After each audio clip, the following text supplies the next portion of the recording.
If you don't know, tonight I was actually supposed to be on Hot 97. Funk Flex hit me up. He was trying to connect me with some dude from Atlantic. Never really connected with the guy from Atlantic, I ain't gonna lie. Because I think the dude from Atlantic wanted to talk to me about me saying Atlantic sucks now. And it's like, I'm not saying Atlantic sucks because whoever their competitors or whoever else is paying me, that's what the artists and the people are saying. Y'all paying for streams, y'all suck. I'm sorry, y'all suck. Having a conversation with the guy who owns the shit don't change your mind. You get me?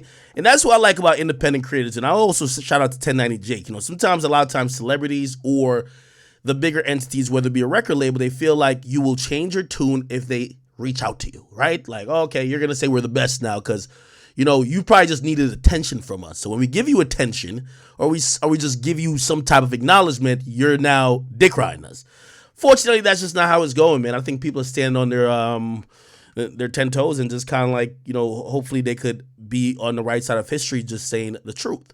So anyway, Flex did call me one time and he said, yo, listen, I want to connect you with this guy from Atlantic. Yeah, it didn't go too far, even though I called him. I think we're playing phone tag a little bit. I was like, what am I even doing this? I'm not on a label. Like, why do I need to talk to the label head? Like, no disrespect to him. He's from what everybody says, really dope guy. But why do I need to speak to him, right? You know what I mean? I'm a YouTuber. You know what I mean? I'm a streamer. I'm a blogger. I'm a gossiper, whatever they call me, right? What the fuck does label leaders need to talk to me unless they're trying to control the narrative, right? Or maybe they're trying to just correct some of the things I'm saying. Regardless, you know, we never got up. But Flex did say to me, yo, could you come on Hot 97? Now, granted, Hot 97 hasn't been too nice to me. Most notably, Ebro and also Rosen Dweeb, okay? Rosen Dweeb, I had to get to the point where I had to challenge that nigga to a fade. I did it privately. Nigga never showed up, never wanted no smoke. Basically apologized and said he wasn't jealous, but basically explained how he was jealous. You know what I mean? So after that, I realized, okay, cool. But, you know, and the only reason why I even challenged him like that, he was putting out a story that he saw me in person and I looked scared of him. And I'm like, what? Okay. Anyway, that's water under the bridge. You know, I exposed the fact that, you know, I mean, allegedly his ex-wife was getting piped down by the BBC. And, you know, once you start exposing such things of those natures, they usually throw the white flag in quite quickly. Okay.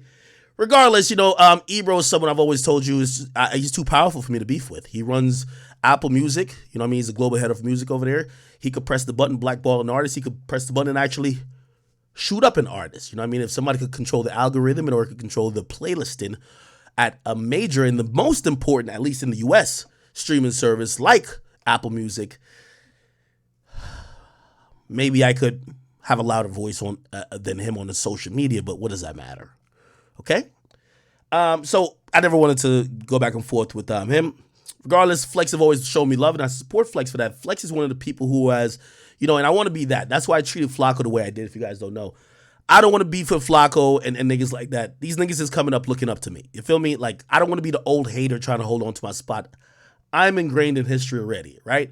So if anything, I want to help people that we could be a conglomerate, because trust me, if it's one man versus an army, that person's easily defeated, no matter how great the warrior is.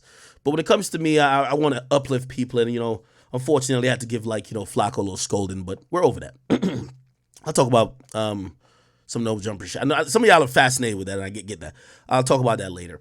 But I basically said that to go back to Flex. Flex has shown me a lot of love, even when other people that are OGs have said, fuck Ak. And he asked me, he said, yo, Ak, yo, do you want to come up to Hot 97? He does premieres on Thursdays. He's like, yo, we could drop some records and do some good shit. And I said, yes. He said, give me a date. We were going to do it tonight. He hit me a couple days ago.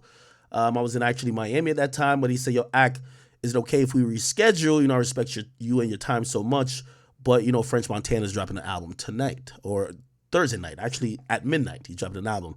He said, French really wanted to come up. I know you and French have a relationship. I'm not trying to dub you. And I said, no, of course, it's cool. I mean, I was doing a lot of things anyway, and I'm glad that he entertained